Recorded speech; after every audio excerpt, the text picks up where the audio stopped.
여러분 안녕하십니까? 사이언스 투데이입니다. 우리 시각으로 오늘 밤 12시 드디어 스웨덴 스톡홀름에서 노벨상 시상식이 진행되는데요. 한강 작가는 앞서 노벨 강연에서 나의 모든 질문은 사랑을 향해 있었다고 말했습니다. 혼란과 불확실성으로 가득 찬 요즘이지만 사랑이 하루하루를 살아가는 원동력이 되어주길 바라며 오늘의 주요 뉴스부터 만나보시죠.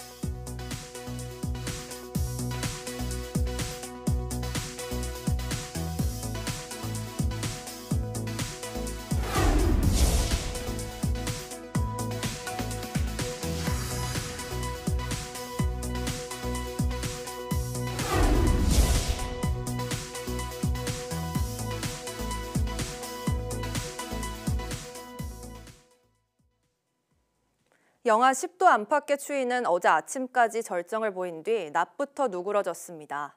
반짝 추위는 당분간 주춤하다 주말부터 다시 기승을 부리겠고 영동 지방은 건조경보 속에 산불 위험이 커졌습니다. 정혜윤 기자가 전해드립니다. 추위가 절정에 달한 아침 출근길. 중부 일부 내륙은 전날보다 기온이 더 떨어져 영하 10도 안팎까지 곤두박질했습니다. 대관령 영하 12.9도, 정선 영하 11도, 철원 영하 10.6도, 파주 영하 10도를 기록했습니다. 대관령과 정선 등 강원 일부 지역에서는 체감온도가 영하 20도에 육박했고 서울도 송월동 공식 기온은 영하 3.8도였지만 노원구와 은평구는 영하 8도 아래로 떨어졌습니다. 지난 주말부터 이어진 추위가 월요일 아침 절정에 달한 겁니다. 고기압의 영향으로 맑은 가운데 밤사이 중부 내륙을 중심으로 복사 냉각이 일어나면서 기온이 떨어졌습니다. 반짝 추위는 낮부터 예년 기온을 회복하며 누그러졌습니다.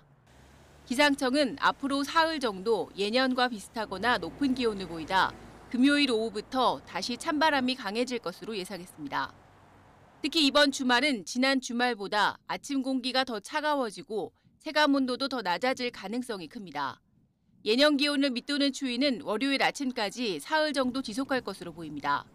또 추위 속에 금요일 오후부터 토요일까지 충청과 호남, 제주도에는 비나 눈이 오겠습니다.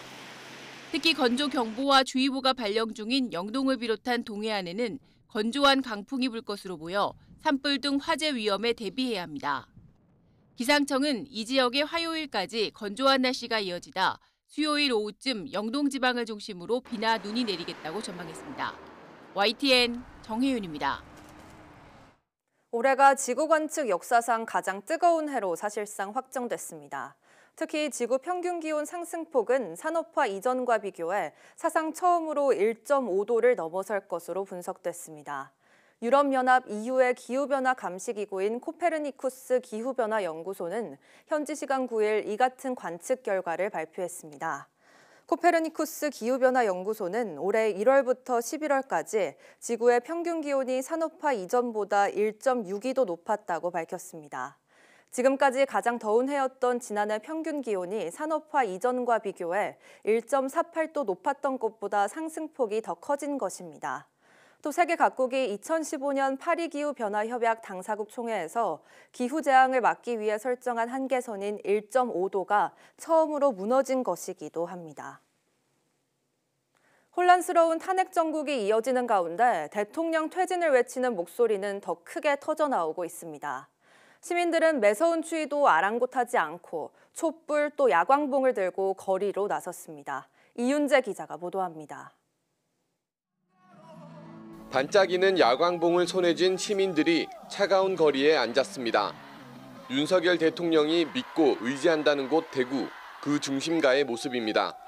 지난 3일 계엄 사태 이후 보수의 중심으로 불리는 대구에서 벌써 5번째 집회가 열렸습니다. 동성로 거리를 메운 시민 5천여 명은 대통령이 오히려 국민을 괴롭히고 있다며 퇴진을 촉구했습니다. 윤석열 정권이 사실 다 끝났다고 보는데 지금 국민의힘과 함께 권력의 끈을 놓지 못하고 너무 국민들을 괴롭히고 있다는 생각이 들어서 나오게 됐습니다. 목도리에 장갑으로 무장한 시민들이 추위를 이겨내고 전주 도심으로 나섰습니다. 대통령과 정부, 여당을 믿지 못하겠다며 당장 물러나고 해체해야 한다고 소리쳤습니다. 아이돌 응원봉을 든 고등학생도 나라 걱정 대신 편안한 연말을 보내고 싶다며 목소리를 보탰습니다. 이게 NCT라는 가수의 응원봉인데 근데 원래 여기에는 좋아하는 가수들의 이름을 적어오는데 저는 윤석열 님이 탄핵을 하셨으면 좋겠어서 탄핵이라는 글자를 적어왔습니다. 정복을 입은 경찰관이 경남경찰청 앞에 섰습니다. 경찰 지휘부 행태를 꼬집은 팻말도 꺼내 들었습니다. 현직 경찰 간부가 조지호 경찰청장 등 지휘부 역시 공범이라며 1인 시위에 나선 겁니다. 조지호 청장을 비롯한 관련 지휘관들은 자진 사퇴하거나 직위 해제시켜 내란 공범 피의자로 엄중한 수사와 처벌을 반드시 받아야 합니다.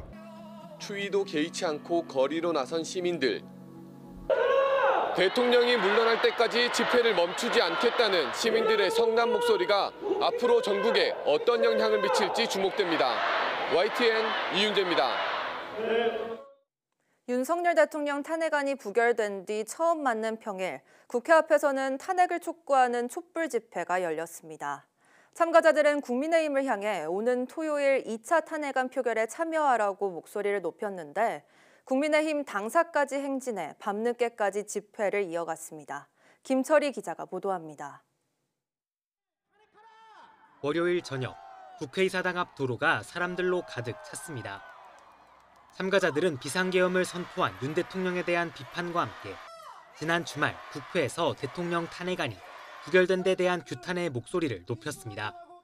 국민의힘 국회의원들이 이제 다 나가셨잖아요. 이제 그거 보고 너무 속이 답답한 거예요. 이제 들어오셔야지 이제 투표가 의결이 되고 가결이 될 텐데. 현장에서는 한동훈 국민의힘 대표가 한덕수 국무총리와 협력해 국정 전반을 이끌겠다고 한 데 대해 항의하는 목소리도 나왔습니다. 참가자들은 국민의힘을 향해 토요일 예정된 2차 탄핵안 표결에 참여하라고 촉구했습니다. 무능한 소수의 사람들 때문에 더 이상 나라가 망가지는 걸 보고 싶지 않았어요. 시민들은 오는 금요일까지 매일 오후 이곳에 모여 대통령 퇴진을 촉구하는 촛불 집회를 열 예정입니다. 한편 보수 성향 단체들은 광화문 일대에서 대통령 탄핵에 반대하는 맞불 집회를 열었습니다. 보수 단체 역시 같은 장소에서 매일 오후 집회를 이어간다는 방침입니다. YTN 김철입니다. 현 정부의 핵심 국정과제인 동해심해 가스전을 탐사할 시추선이 어제 새벽 부산 외항에 도착했습니다. 시추 작업이 본격적으로 닻을 올리는 단계지만 탄핵 전국 소용돌이 속에 원래 계획대로 진행될지는 안개 속입니다. 최하영 기자가 보도합니다.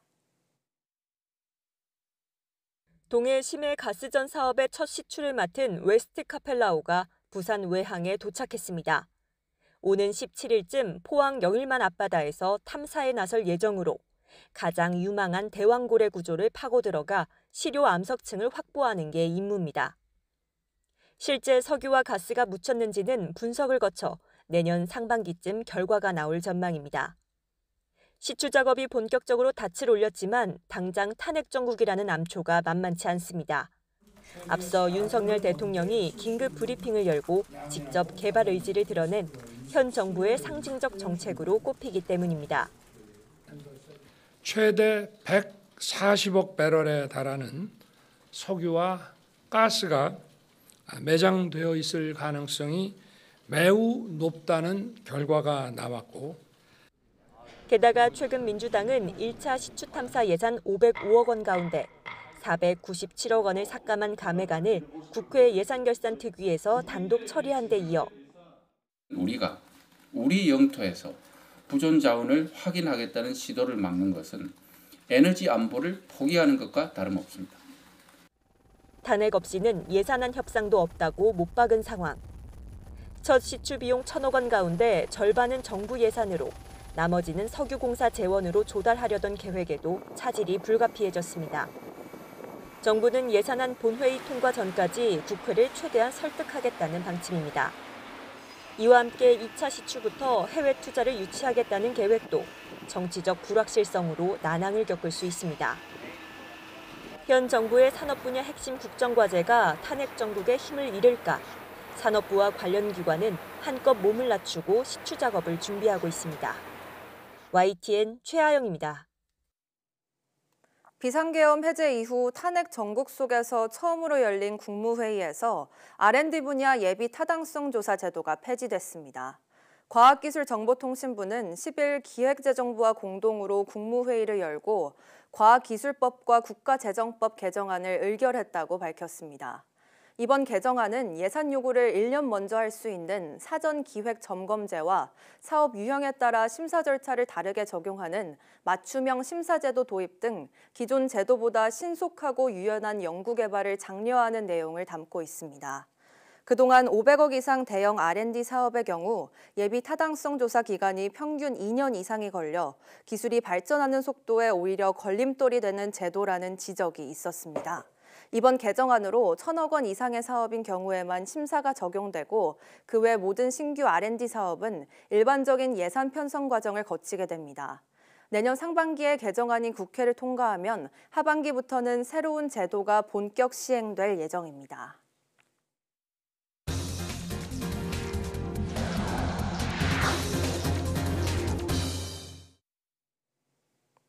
한강 작가가 우리 시각으로 오늘 자정 노벨문학상 시상식에 참석합니다. 한강의 노벨문학상 수상은 영미문학에 밀렸던 한국 문학이 세계문학의 중심에 자리 잡았다는 의미 외에도 아시아와 여성에게 유독 인색했던 노벨문학상이 변화를 선택했다는 메시지도 함께 담고 있습니다. 박순표 기자의 보도입니다. 우리 문학은 해방과 한국전쟁 직후 선교사들에 의해 처음 서구문화권에 소개되기 시작했습니다. 현대문학 자체가 처음 평가를 받은 것은 40여 년이 지난 1990년대 중반입니다. 이문열의 소설을 시작으로 작품성과 대중성을 두루 갖춘 소설들이 유럽에 소개되면서 한때 해외 출판사들 사이에 한국문학 열풍이 불었습니다. 한국문학 번역 금고가 처음 생기고 번역원 설립으로 이어진 것도 이때입니다. 출판계와 정부도 2000년대 들어 꾸준히 해외 도서전 참가 등 작가의 해외 진출을 도왔습니다. 한강의 노벨문학상은 이런 노력이 더해져 세계에서 우리 문학의 달라진 위상을 보여주는 상징적인 사건입니다. 유럽 쪽에서 특히나 수상을 하게 되면서 진짜를 인정받아왔다. 이런 점들, 번역의 역할, 그리고 그들에게 인정을 받아온 이력이 더해졌기 때문에 어느 날 갑자기 이루어진 성과는 아니다. 이렇게. 노벨문학상으로 대표되는 주류 영미문학의 변신도 놀랍습니다. 노벨문학상 수상자 121명 가운데 한강을 포함해 여성은 18명에 불과했고 아시아 수상 작가는 국적을 기준으로 한강이 5번째입니다. 노벨 유럽문학상이라는 비판 속에 50대 중반의 아시아 여성 작가에게 노벨상의 영예를 안긴 것입니다. 서구 문화권 중심이었던 남성 중심이었던 이런 것들이 이제 변해가면서 탈중심화되는 흐름이 있어 왔다고 생각합니다. 이게 메인스트림에 있는 문학계에서도 이제 그 파장과 함께 변화의 흐름을 보여주는 중요한 상징적인 사건이라고 생각합니다. 한강의 노벨문학상 수상은 한류로 대표되는 우리 문화의 성장과 아시아와 여성에게 문을 열고 있는 영미 문학이 함께 만든 기분 좋은 변화라는 평가가 나오고 있습니다. YTN 박순표입니다. 소설가 한강의 노벨문학상 수상으로 국내에서 종이책 붐이 불면서 신드롬을 일으켰는데요. 문학의 나라 영국에서도 한강 작가의 대표작들을 포함해 한국 문학의 시대별 작품들을 선보이는 특별전이 마련됐습니다. 런던에서 조수연 특파원이 보도합니다. 런던 시내의 한 대형 서점. 존 스타인백, 조지 오웰 등 세계 문학거장들의 대표작과 함께 한강의 채식주의자가 진열돼 있습니다. 영국 부커상 수상작이기도 한 이 작품은 올해 노벨문학상 발표 후 더 많은 관심을 끌고 있습니다. And asks us to think about the extremes of our human experience, what it means to think through non-human experiences. It can be very graphic at times, but it's very rewarding. 한강의 노벨문학상 수상을 계기로 주영한국문화원은 영국에 처음으로 우리 문학을 선보이는 특별전 베스트셀러를 마련했습니다. 지난해 찰스 국왕이 윤동주의 시 바람이 불어를 영어로 낭송했던 순간이 영감을 줬습니다. 문학을 정말 사랑하는 영국 사람들에게 한국 문화의 어떤 정서적인 면, 서정적인 면을 전달하고 싶었습니다. 그래서 그런 어떤 감정과 감정이 한국과 영국이 연결되고 또 그래서 서로 공감하게 된다는 게 이번 전시의 가장 큰 의미입니다. 이번 특별전에는 홍길동전과 김만중의 구운몽부터 이상의 작품선 등 대중의 사랑을 가장 많이 받아온 시대별 문학 작품들이 소개됩니다. 윤동주의 별 해는 밤을 감미로운 영상과 함께 한국어와 영어로 감상할 수 있고 한강의 소설에서 발췌해 영어로 번역한 글귀들을 접하며 작가의 작품 세계를 엿볼 수 있습니다. This exhibition is a gateway to Korean literature and shows the British public exactly what they can discover from each era. It's fantastic. 문화원은 내년 1월까지 이어지는 특별전 이후에도 한국 문학 번역가들과의 만남 등 문학 관련 행사를 더 확대해 나갈 계획입니다. 이번 노벨문학상 수상이 영국인들에게 한국 문학을 더 폭넓게 알리는 기회가 되고 있습니다. 런던에서 YTN 조수연입니다. 내년 1월 미국 라스베이거스에서 열리는 세계 최대 정보기술 가전전시회 CES 2025에서 한국 기업들이 혁신상을 휩쓸 전망입니다. 대한무역투자진흥공사 코트라는 미국 소비자기술협회가 최근 발표한 1차 결과에 따르면 전 세계 수상기업 292곳 중 129개사가 한국 기업인 것으로 나타났다고 밝혔습니다. 한국은 지난 CES에 이어 이번에도 최다 수상국으로 다음은 미국, 중국, 일본 순입니다. 전체 결과는 CES 2025 전시회 개막일에 발표될 예정입니다. CES 혁신상은 CES 주최사인 미국 소비자기술협회가 전 세계 혁신 제품 중 기술성, 신미성, 혁신성이 뛰어난 제품에 주는 상으로 세계 각지에서 온 100여 명의 심사위원이 평가하며 그해 처음 출시된 제품만 상을 받을 수 있습니다. 개인 투자자가 1조 원 넘게 팔아치우면서 원화 가치도 급락했습니다. 경기 침체 속 소비 심리 위축도 우려되는 점입니다. 정부는 연일 긴급 거시경제 금융현안 간담회를 열고 경제의 안정적 관리에 총력을 기울이고 있습니다.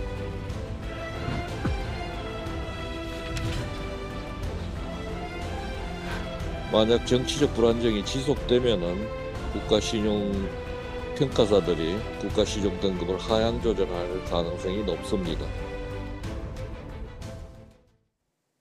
계엄 사태로 급등한 환율이 탄핵 사태 장기화로 당분간 고공행진을 이어갈 거란 전망이 나오고 있습니다. 가뜩이나 경기가 어려운데 수출마저 발목을 잡히는 건 아닌지 기업들이 바짝 긴장하고 있습니다. 황혜경 기자가 보도합니다. 환율이 요동치면 직격탄을 맞는 곳 가운데 하나가 바로 수출 기업입니다. 환율이 오르면 원자재 구입 비용이 치솟고 부채 부담도 커지기 때문입니다.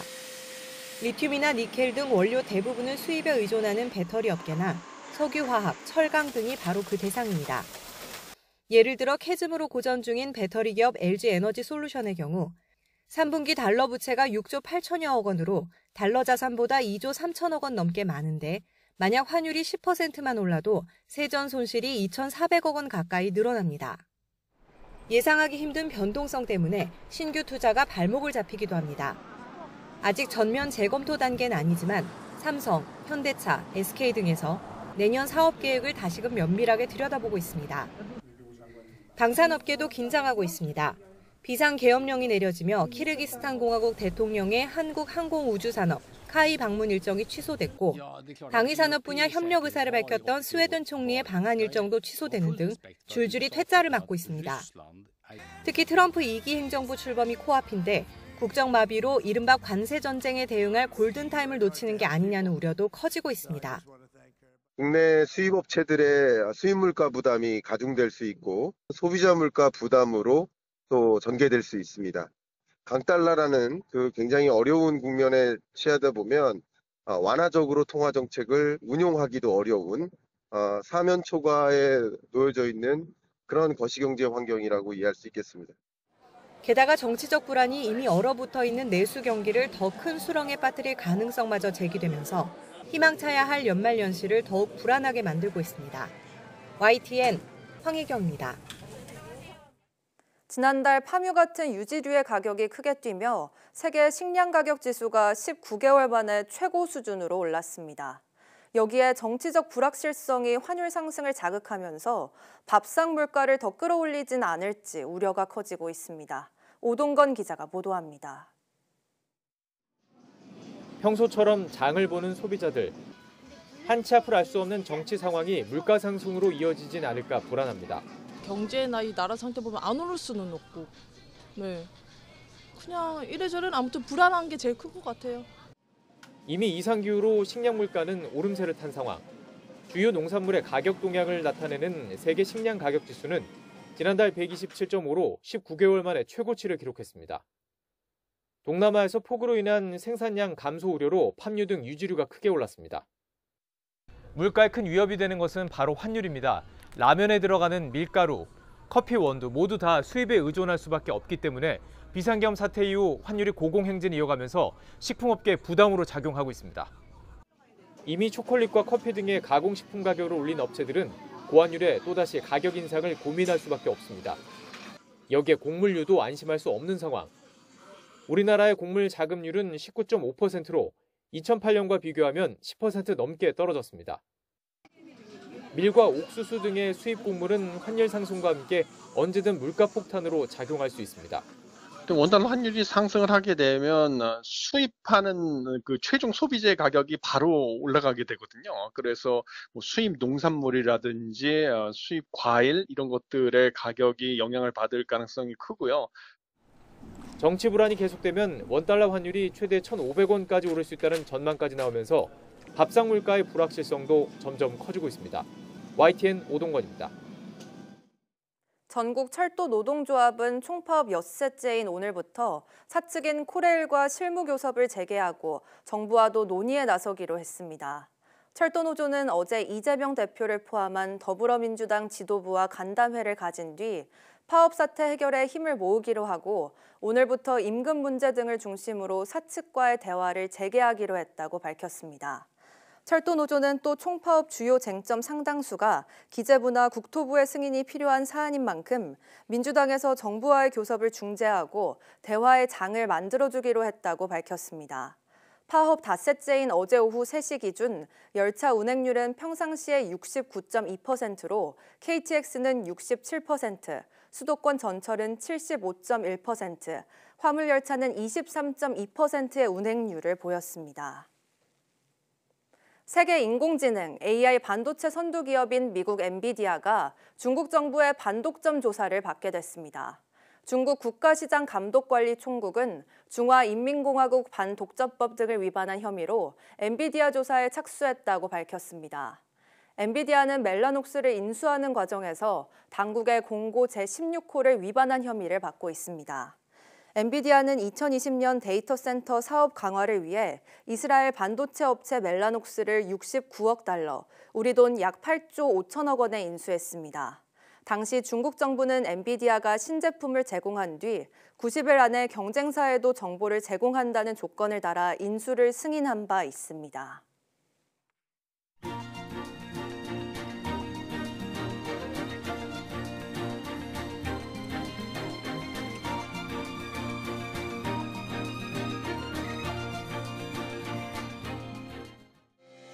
(12월 10일) 오전 사이언스 투데이 마칩니다. 오후 뉴스도 많은 시청 바랍니다. 시청해주신 여러분 고맙습니다.